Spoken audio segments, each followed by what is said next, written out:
Students, आज के इस लेक्चर में एक हम एग्जाम्पल करेंगे और हम ये शो करेंगे कि linear space x raise to power n, c raise to power n और r raise to power n are Banach spaces under the norm of x is equal to summation I varies from 1 to n mod of xi power 2 whole power 1 by 2, मतलब कहीं ना कहीं ये किसके बराबर है? This is x1 square x2 square mod with mod plus mod x3 square plus so mod xn square का whole under root.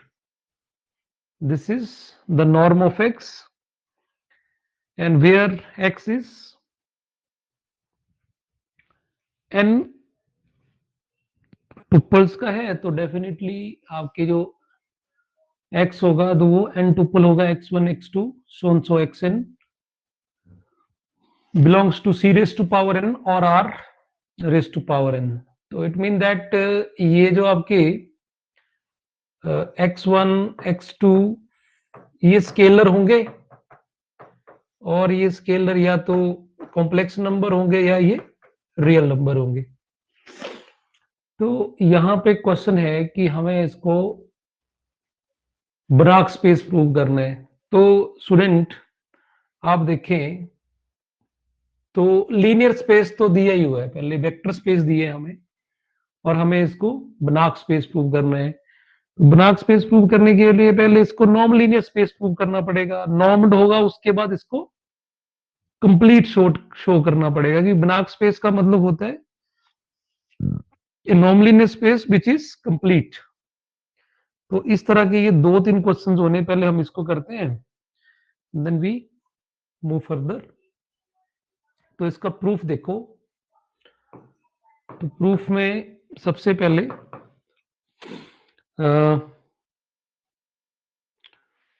We know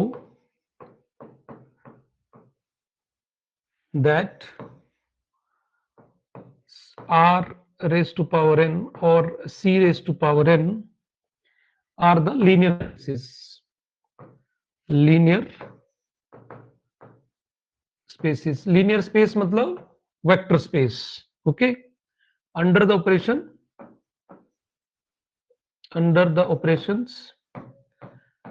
operation आपको पता है वेक्टर स्पेस में क्या ऑपरेशन होते हैं? एक एडिशन होता है और एक स्केलर मल्टीप्लिकेशन होती है. तो पहले ऑपरेशंस की बात कर देते हैं. ऑपरेशन डिफाइंड एज, अगर हम x और y दो एलिमेंट लेते हैं हम r raise to power n और c raise to power n में, तो definitely x is nothing what it is will be x1 comma x2 comma so on so comma xn, and y will be y1 y2 so on so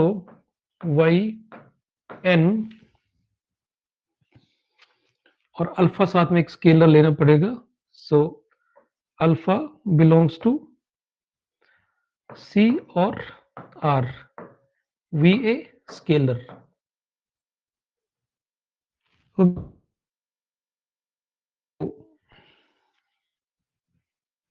operation क्या होता है?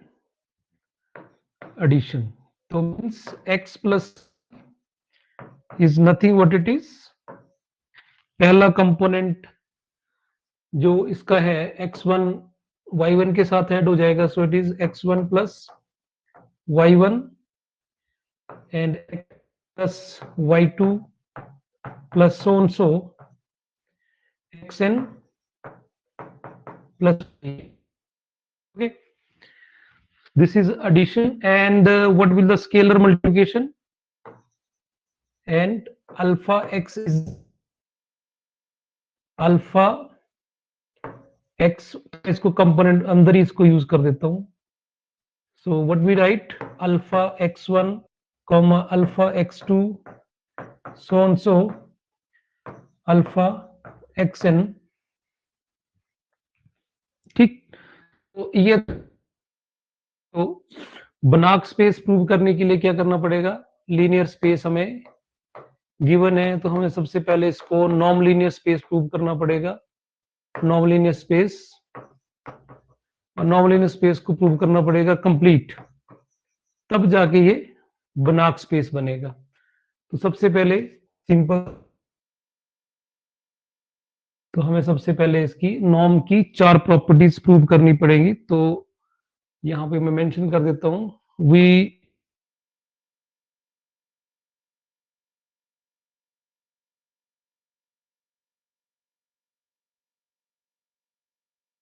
To power n और c raise to power n,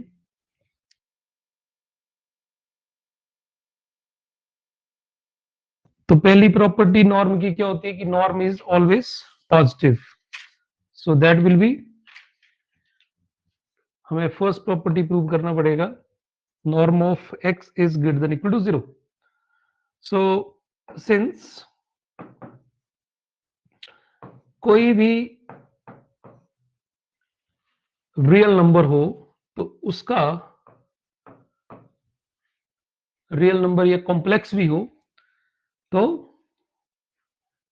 mod तो always positive होता है for all i, and this xi is belongs to c और r, और ये हमें पता ही है ये पॉजिटिव होता है, तो इसका स्क्वायर भी होगा, क्या होगा, पॉजिटिव होगा, स्क्वायर भी पॉजिटिव होगा, और स्क्वायर पॉजिटिव है तो इन लें i varies from to n mod of xi mod square, वो भी पॉजिटिव होगा। और अगर ये पॉजिटिव है तो summation i varies from 1 to n xi mod का i का स्क्वायर का होल अंडर रूट पॉजिटिव है। सिंपल है, कोई इसमें है नहीं। सो that means norm of x is greater than equal to 0. So this is the first property for all x belongs to c raised to power n or r raised to power n। ठीक है, अब now second property, second property में क्या होता है कि हम norm of x 0 लेके चलेंगे, norm of x is equal to 0, और हमें प्रूव करना पड़ेगा कि x क्या होगा, x भी 0 होना चाहिए, ये प्रूव करेंगे हम। तो अगर ये 0 है तो इट मीन्स दैट इसकी नॉर्म कैसे डिफाइनिंग करी हमने, नॉर्म इज डिफाइंड एज, इसको थोड़ा सा हम ऊपर से शुरू करते हैं, सेकंड नॉर्म ऑफ x अगर हम 0 लेते हैं, so that means that norm की जो डिफाइनिंग है that is i varies from 1 to n and mod of xi का whole power 1/2 is equal to 0। ठीक, और अगर ये 0 है तो क्या 0 होगा, अगर दोनों तरफ हम स्क्वायर से मल्टीप्लाई कर दें, i varies from 1 to n xi, ये 0 होगा, और ये तभी 0 होगा, सभी xi मॉड स्क्वायर का सम अगर 0 आ रहा है तो ये तभी होगा जब हमारा मॉड ऑफ xi 0 हो, और ये मॉड ऑफ xi 0 तभी आएगा स्टूडेंट जब हर xi जो होगा वो 0 होगा फॉर ऑल i, और अगर हर xi ही 0 है, हर i मीन्स, क्योंकि n टुपल है तो 1 2 3 अप टू n की बात हो रही है ना, x1 भी x2 भी x3 भी x4 भी x five up to x n सभी जीरो है, तो डेफिनेटली इसका मतलब जो अपना x है वही जीरो होगा, that applies x is equal to zero. तो यही प्रूव करना था हमने।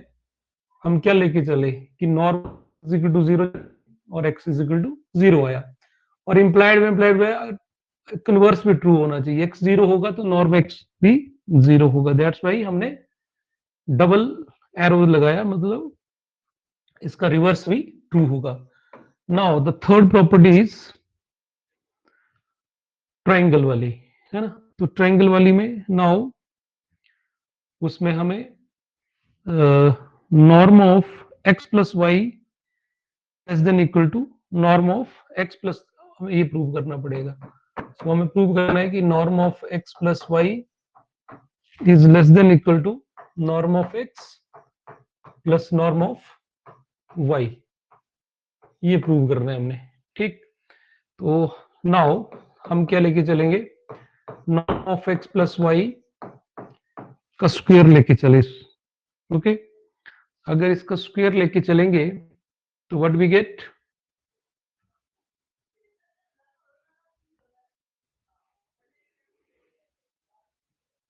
तो x प्लस वाई हमने पहले डिफाइन करके रखा है, तो that will be nothing, it is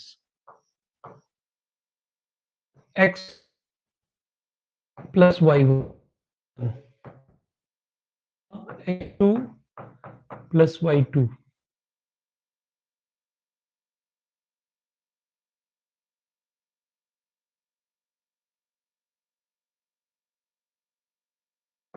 अब हम इसको we can write it as summation varies from 1 to n mod of xi plus yi into xi plus yi। Power 2 है तो हमने इनको अलग अलग करके लिख दिया, और एक पे हम लगा सकते हैं फॉर्मूला कि mod of a plus b is less than equal to a mod plus b mod, तो हम ये यूज करेंगे इस पे। तो what we get, less than equal to summation i varies from 1 to n xi plus yi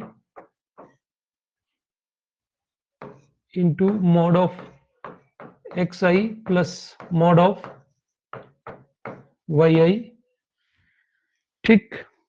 सो अब bracket open कर सकते हैं हम, so this is equal to summation varies from I 1 to n mod of xi plus yi into mod of xi plus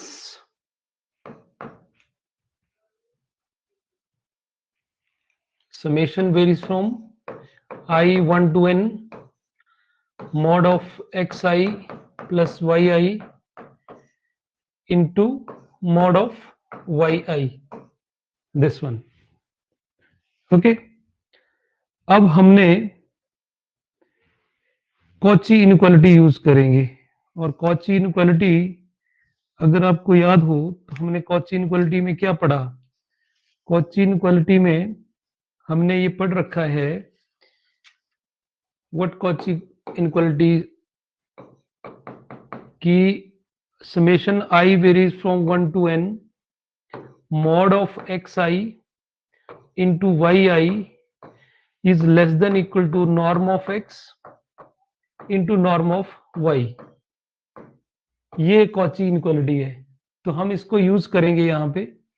तो अब आपको लग रहा होगा कि दो मॉड है यहाँ पे, तो हम इसको ऐसे लिख सकते हैं, एक स्टेप और बढ़ा लेते हैं कि i varies from 1 to n can be right is xi plus yi into xi, क्योंकि mod of a mod into b mod is nothing but it is a b mod। उसी तरह से इसको भी हम ऐसे ले सकते हैं, i varies from 1 to n mod of xi plus yi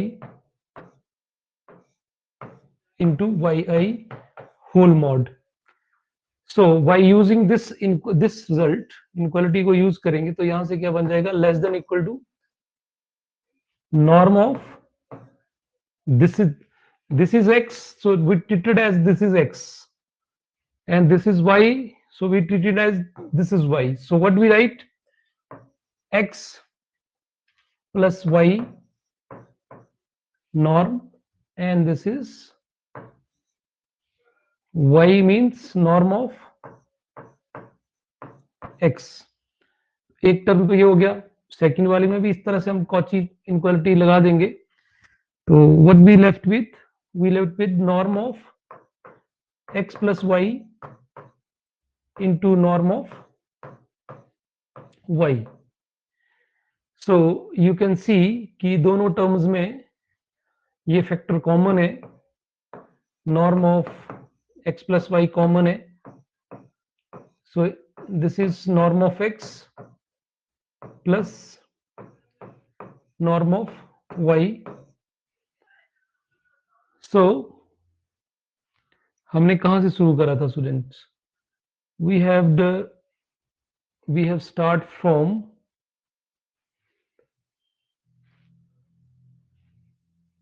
क्या लेके चले थे हम ये ले चले थे norm of x plus y का whole square. So finally what we get so therefore norm of x plus y square is less than equal to norm of x plus y into norm of x plus norm of y. so definitely ये factor दोनों तरफ common है, हम cancel out इसको कर सकते हैं. So we left with norm of x plus y is less than equal to norm of x plus norm of y. So this is third property. Now we go for fourth property, and the fourth property is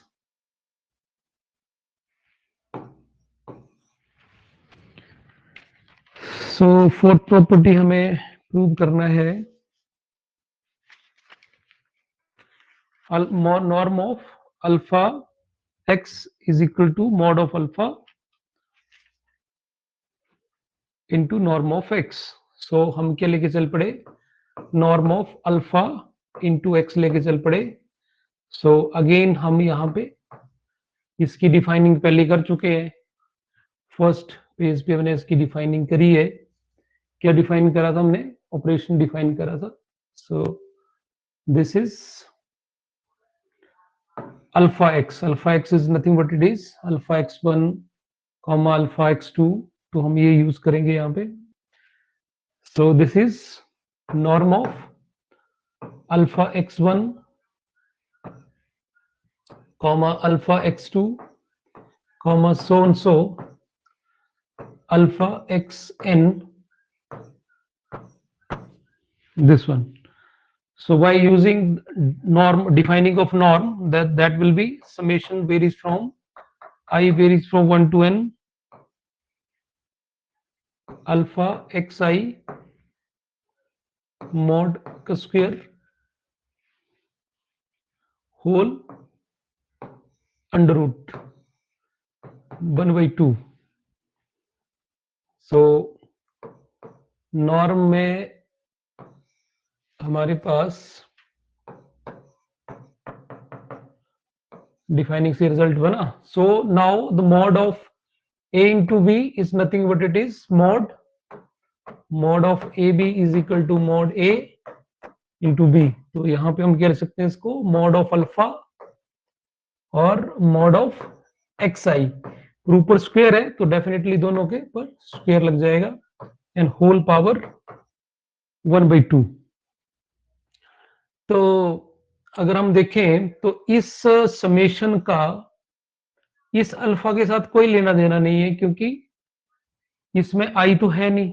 तो हम इस alpha को बाहर निकाल सकते हैं. बाहर निकलेगा तो what we can write summation varies from i varies from 1 to n. Sorry, पहले इसको लिख देते हैं. So alpha mod square whole power I varies from 1 to n xi mod का स्क्वायर का होल पावर 1/2 है। तो जैसे हम पावर अलग अलग करेंगे तो ये वाला जो 2 है इस 2 से कट जाएगा, so we left with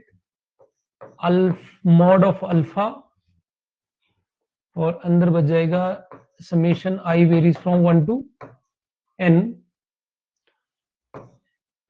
x i mod का स्क्वायर का whole power 1/2 and it is nothing but it is norm of x और यहाँ पे mod alpha into norm of x. So this is,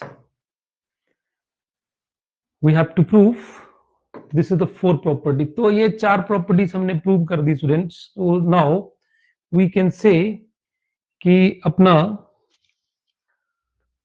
ये जो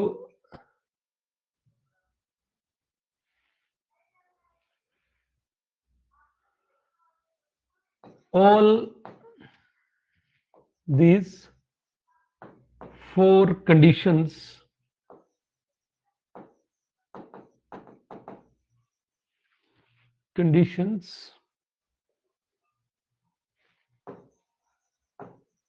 shows that c raised to power n or r raised to power n is a normed linear space. ठीक, तो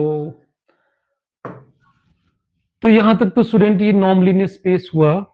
अब हमें ये प्रूव करना है कि ये स्पेस बनाक स्पेस है, तो हमें प्रूव करना पड़ेगा कि ये कंप्लीट होना चाहिए। कंप्लीट माने सेंस कि अगर इन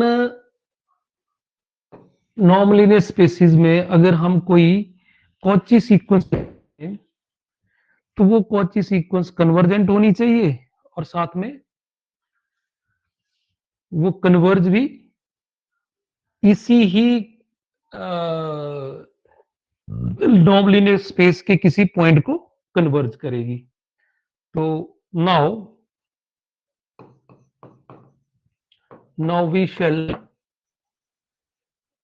shall prove that c raised to power n or r raised to power n is complete.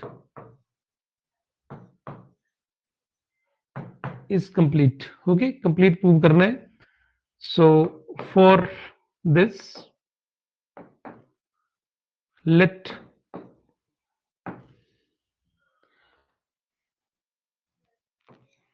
x1 x2 so on so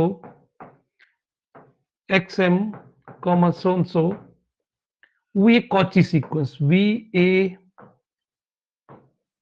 Cauchy sequence in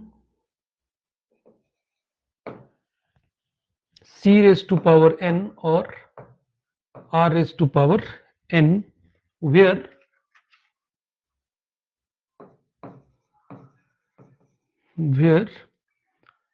each xi belongs to c raised to power n or r raised to power n। ये चीज बड़ी understand करने वाली है, otherwise ये कुछ और interpret हो जाएगा स्टूडेंट। ये देखो, क्योंकि ये सीक्वेंस हम c raise to power n से ले रहे हैं, है ना। तो c raise to power n में मान लो हमारे पास ये c raise to power n है, ठीक है, ये c raise to power n है। तो इसमें अलग अलग पॉइंट्स ले लेंगे हम, है ना। और लेकिन इस पॉइंट के जो कोऑर्डिनेट्स है उसमें n टुपल है, 1 दूसरा, तीसरा, ऐसे करते करते n टुपल्स हैं। मतलब मान लो कि आपके पास यहाँ पे A1 है, A2 है, A3 है और यहाँ पे AN है, तो इस तरह से n टुपल्स हैं हर एलिमेंट्स के। लेकिन ये काउंट तो एक ही पॉइंट होगा ना। तो आप ये जो पॉइंट्स लिए स्टूडेंट, ये पॉइंट्स जो लिए हमने, ये एक पॉइंट है, लेकिन इस पॉइंट का अगर हम इस पॉइंट को अगर हम अनलॉक करें, इस पॉइंट को अगर हम सोचें कि इसका करेक्टर कैसा होगा, so this x1 is equal to like x1, x2, x3, so on, so xn। अब मैं ऐसे लिखूंगा तो आप तो कंफ्यूज हो जाएंगे भी ये x1 के ऊपर क्या x1। तो हमें क्या करना पड़ेगा, हम इसको ऐसे लिख देते हैं ऊपर 1 1 1 1। तो इसका मतलब हो गया ये जो x1 है इसके कंपोनेंट है n। उसी तरह से अगर मैं x2 को लिखूंगा तो x2 क्या होगा, x1 ऊपर 2 लगा दिया, ये पावर नहीं है, दिस इज जस्ट ए, इसको ऐसे लिख देता हूं तो थोड़ा सा आपको लगे कि जस्ट ये नोटेशन से हमें पता लगे कि ये x1 के कंपोनेंट है। अब ये x2 के कंपोनेंट है, ये सेकंड कंपोनेंट इसका। उसी तरह से xn ये इसका। तो इसका मतलब ये जो इसने लिखा है इसका मतलब ये है स्टूडेंट। इसी तरह से अगर हम xi लिखेंगे, सो xi is nothing but it will be x i और x2 और सबस्क्रिप्ट में i लिखना पड़ेगा, सो एंड सो xn और यहां पे i। ये तो आई होप यू अंडरस्टैंड। हम ले तो ये पॉइंट्स लिख रहे हैं, ये फर्स्ट सीक्वेंस तो 20 पॉइंटों से ही है, ठीक, उन पॉइंटों से जो सीक्वेंस बनी वो कॉची सीक्वेंस ली, और हर पॉइंट का जो ये कंपोनेंट है, हर पॉइंट के n टुपल्स हैं। तो I think you understand this, ठीक, इसका क्या मतलब है। और ये जो हमारा एलिमेंट है, जो अंदर एलिमेंट है, ये सारे के सारे क्या होंगे, या तो कॉम्प्लेक्स नंबर्स होंगे या ये रियल नंबर्स होंगे, ठीक। तो हम यहां पे लिख देते हैं वेयर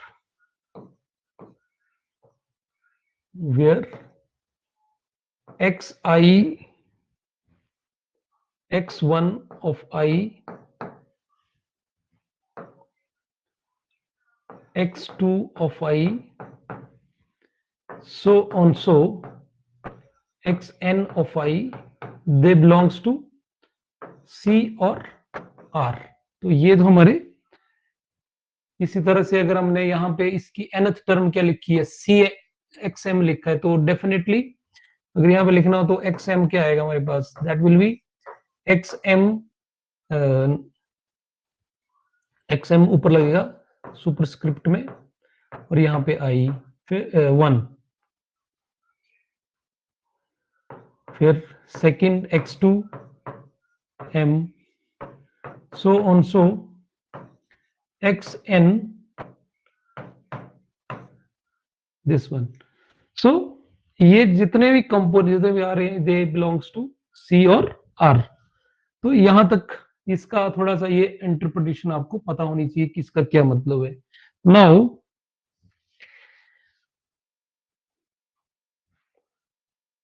सिंस ये जो सीक्वेंस है स्टूडेंट, जो सीक्वेंस है xm is a Cauchy sequence, Cauchy sequence. अब कंफ्यूज नहीं होना है कि एक्सएम क्या लिख दिया स्टूडेंट, ये जो है, ये जो मैंने लिखी है इसकी शॉर्ट फॉर्म अगर लिखनी हो तो इसको हम दैट इज करके ऐसे भी लिख सकते हैं, ये तो इसी को लिख रहे हैं हम, इसी को ये शॉर्ट फॉर्म में लिख रहे हैं कि ये जो सीक्वेंस है x m is it is Cauchy sequence है in c raise to power n और r raise to power n। तो कॉची सीक्वेंस की डेफिनेशन हम लगाते हैं। क्या होता है, आपने बीएससी क्लासेस में पढ़ी होगी। For given epsilon greater than 0, however we small,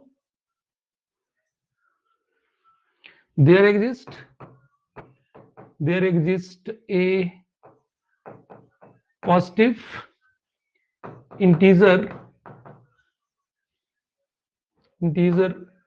m naught such that यहां पे बनेगा xm माइनस xl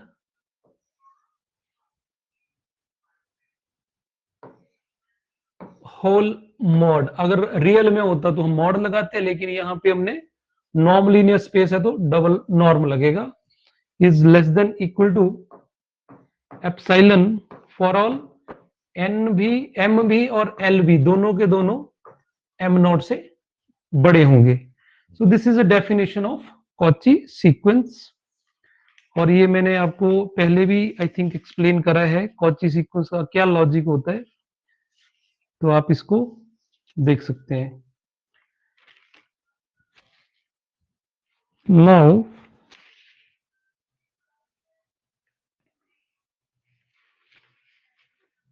दोनों तरफ अगर हम यहाँ पे स्क्वेयरिंग कर दें तो what we get, norm of, क्योंकि हमने कहीं ना कहीं नॉर्म की डिफाइनिंग लगानी है स्टूडेंट, है ना। नॉर्म की डिफाइनिंग लगानी तो पहले हमने स्क्वेयर कर लिया दोनों तरफ, ठीक। बाकी ये वाली जो कंडीशंस है ये एज इट इज मूव हर स्टेप पे लिखते रहेंगे। तो अब नॉर्म की डेफिनेशन लगाते हैं। सो नॉर्म की डेफिनेशन क्या है, summation varies from 1 to n norm of xi m minus xi l is square is less than epsilon square, और इस इक्वेशन को हम 1 दे देते हैं, ठीक। तो हमने क्या लिखा, अब इसके कंपोनेंट लिखे। अब मेरी बात समझ गए होंगे, इसका मतलब xm का मतलब ये है, तो मैं इसको लिख रहा हूं i, इसको मैं शॉर्ट फॉर्म में लिख रहा हूं xim, दिस वन। उसी तरह से इन ए आपका आई की वैल्यू वन वैल्यू डालोगे तो कंपोनेंट आ जाएगा, ये दूसरा आ जाएगा, तीसरा, like that. I hope you understand this. उसी तरह से एल का, अब दोनों तरफ अगर इस सारी सम जो है स्टूडेंट, इसका होल सम जो है वो एप्सिलॉन से कम है, एप्सिलॉन स्क्वायर से छोटा है, तो अगर हम ओनली ith कंपोनेंट या अलग अलग के लिए लें तो वो भी क्या होगा, छोटा ही होगा। Whole mod square is less than epsilon square for I is equal to 1 2 3 up to n। क्यों, इसका क्या मतलब हुआ स्टूडेंट, इसको थोड़ा सा अगर आपने इंटरप्रेट करना है इसका मतलब क्या है, तो मैं इसको थोड़ा एक्सप्लेन कर देता हूं। इसका मतलब स्टूडेंट ये हुआ कि इसमें x की वैल्यू 1 पुट करेंगे, 1 पुट करेंगे तो ये भी एप्सिलॉन स्क्वायर से कम रहेगा, और 2 पुट करेंगे तो ये भी एप्सिलॉन विद स्क्वायर भी है, विद स्क्वायर ये भी एप्सिलॉन स्क्वायर से कम रहेगा। क्योंकि इन सब का अगर प्लस, इन सब का प्लस अगर लेस देन एप्सिलॉन स्क्वायर आ रहा है तो इंडिविजुअली भी ये क्या आएंगे, 2 के लिए, 3 के लिए, अप टू n तक सबके सभी एप्सिलॉन स्क्वायर से कम रहेंगे. So further we can say कि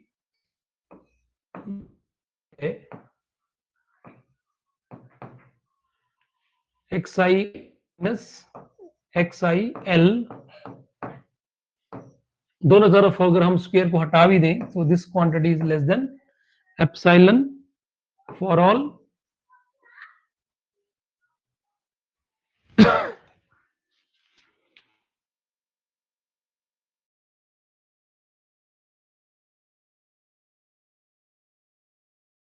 m और है greater than equal to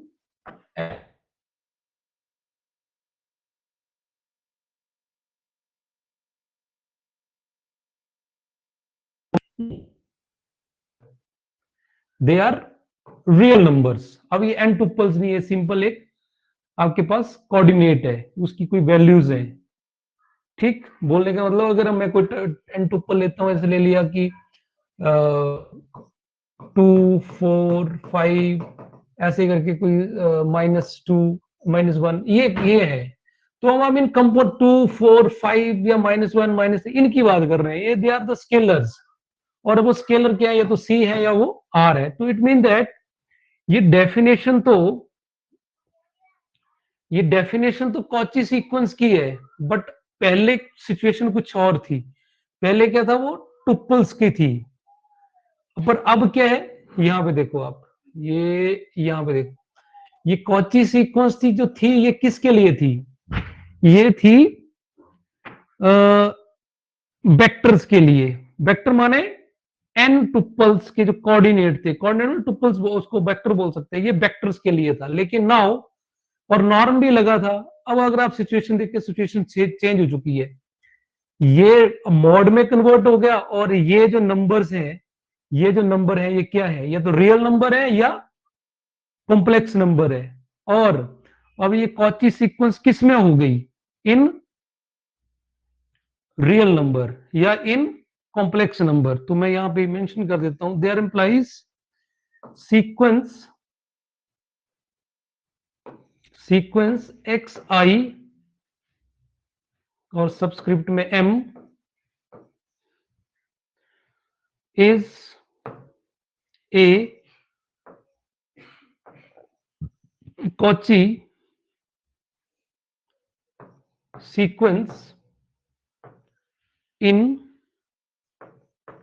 for fixed I in R or C.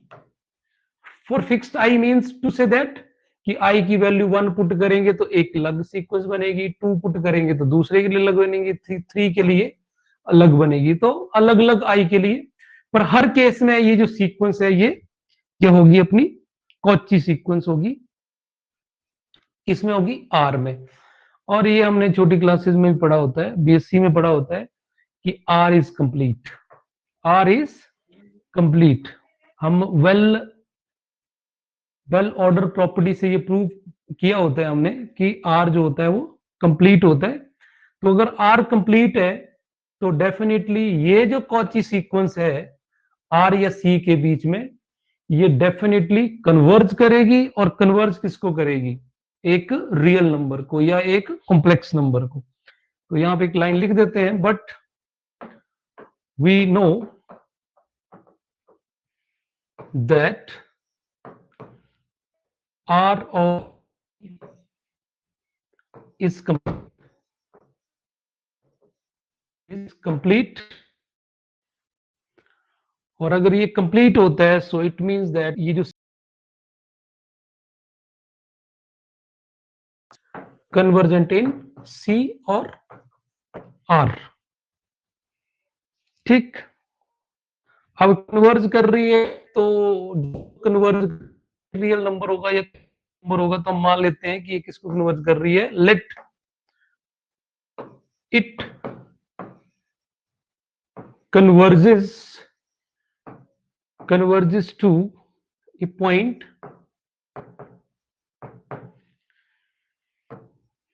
Z I in C और आर, जेड वन को ये कन्वर्ज कर रही है, तो इसको दैट इज करके हम क्या लिख सकते हैं, that is limit m tend to infinity X I, this is equal to Z I, और for I is equal to 1 2 3 so n। ठीक, ये जो मतलब x की वैल्यू 1 पुट करेंगे तो आपका x1 वो z1 को कर जाएगा 2 जो है, तो इस तरह से ये एक तरह से यू कैन से n सीक्वेंस है ये i की अलग अलग वैल्यूज के लिए। ठीक है, अब हम वापस इस पे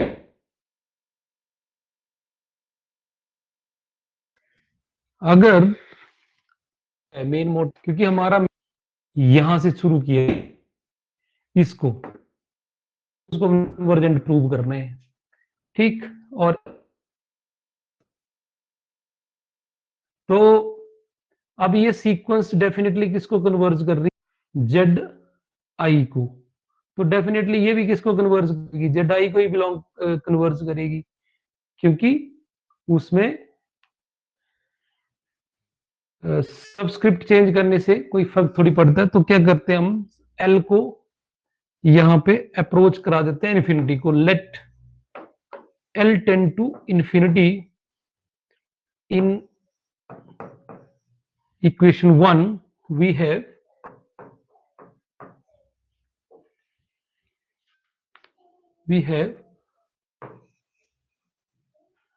फ्रॉम 2, यहां पे देखो m को m इन्फिनिटी को टेंड करा, तो यहां पे ये चीज किसको कन्वर्ज करेगी, जेड आई को। और अगर हम अब l को इन्फिनिटी को टेंड कराते हैं तो what we get limit l tend to infinity x i raise to power l z i. ठीक, and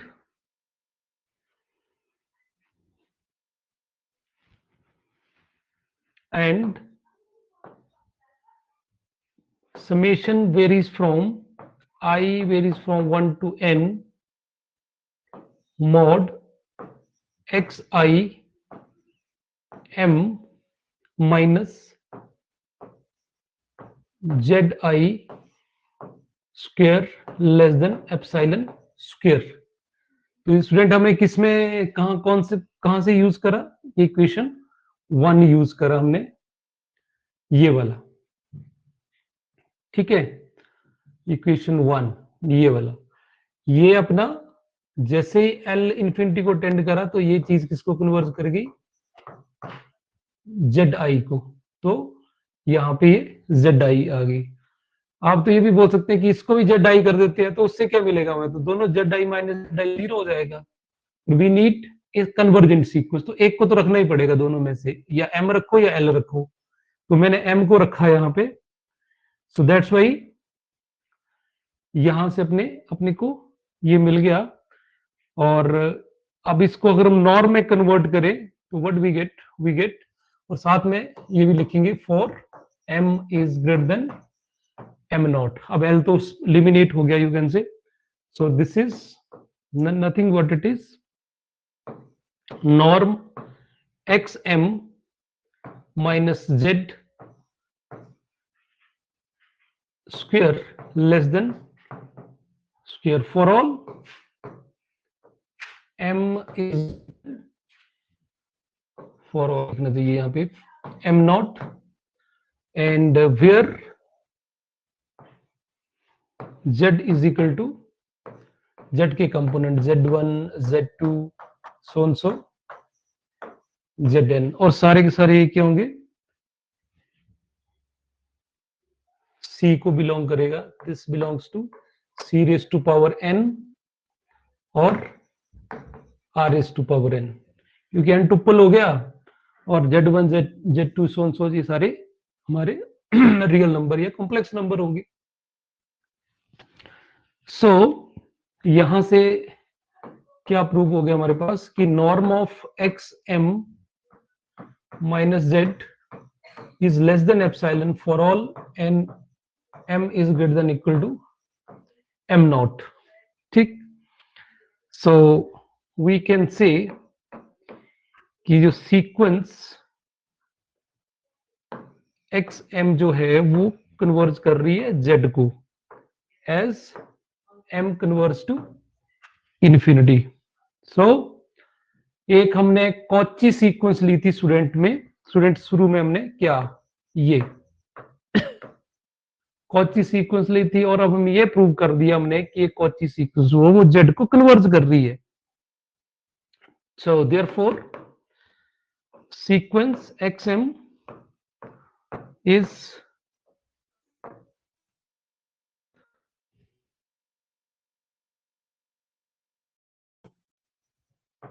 converges to z belongs to c raised to power n or r raised to power n.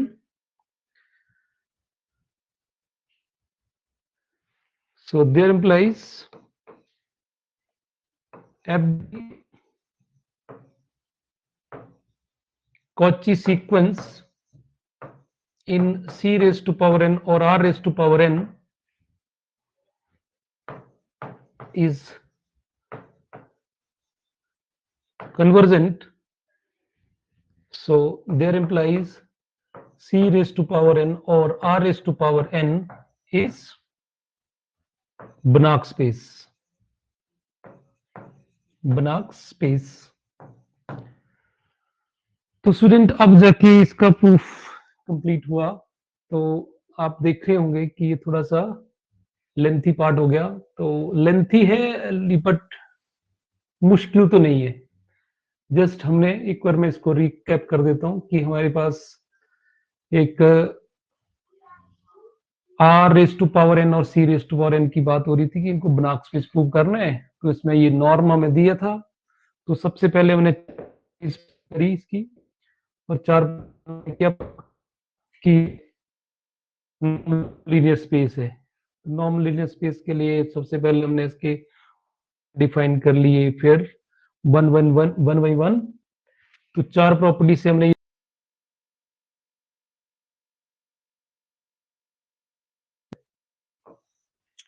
Triggering point ये आया कि जो sequence बनी ये real number की बन गई। ये जो सीक्वेंस है ये किसकी बन गई? रियल नंबर की बन गई। और रियल कंप्लीट होता है, रियल कंप्लीट होता है, दैट्स वाई हमें पॉइंट मिल गया जिसको ये कन्वर्ज करने वाली है। और वो पॉइंट कहीं ना कहीं एक हर आई के लिए, मतलब ये x इक्वल टू 1 के लिए एक तरह से ना मैं आपको बोलूं कि सीक्वेंस का जो हर टुपल है वो अलग अलग के लिए, 1 के लिए z1 को, 2 के लिए z2 को, इस तरह से हमें कितने z मिल गए? n z मिल गए। और उन z से ही हमने बाद में क्या कर लिया? जनरेट z कर लिया। ये z जो जनरेट हुआ वो इन्हीं से हुआ। तो हमें एक पॉइंट मिल गया c raise to power n और r raise to power n में, जिसको ये सीक्वेंस कन्वर्ज करेगी। तो this is very very important students. तो आपने इसको, इसमें फिर भी कोई एक डाउट होगा यू कैन आस्क। एक आपको मैं होमवर्क देता हूं, आपने इसको कर लेना है। तो दिस इज इनफैक्ट एग्जाम्पल 2 है। तो इसमें क्या है, इसको बोलते हैं हम द स्पेस LPN। तो स्टूडेंट देखना फर्क क्या है दोनों में। तो यहां पे let PVA real space real number और सच दैट जो P है वो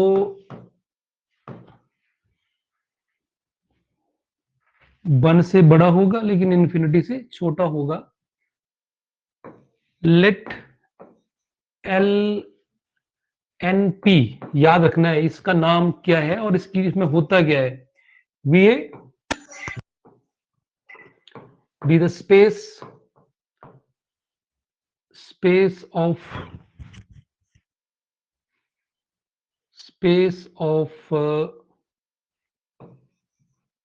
n tuples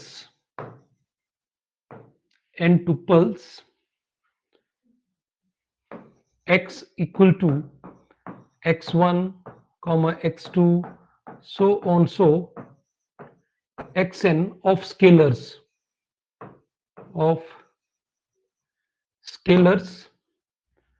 ओके यहां तक तो बिल्कुल सेम है, पीछे भी स्केलर्स लिए थे एंड टुपल्स ही थे। प्रूव क्या करना है, prove that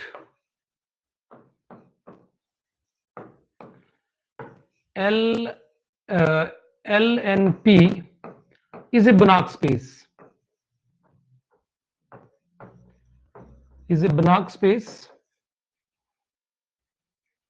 under the norm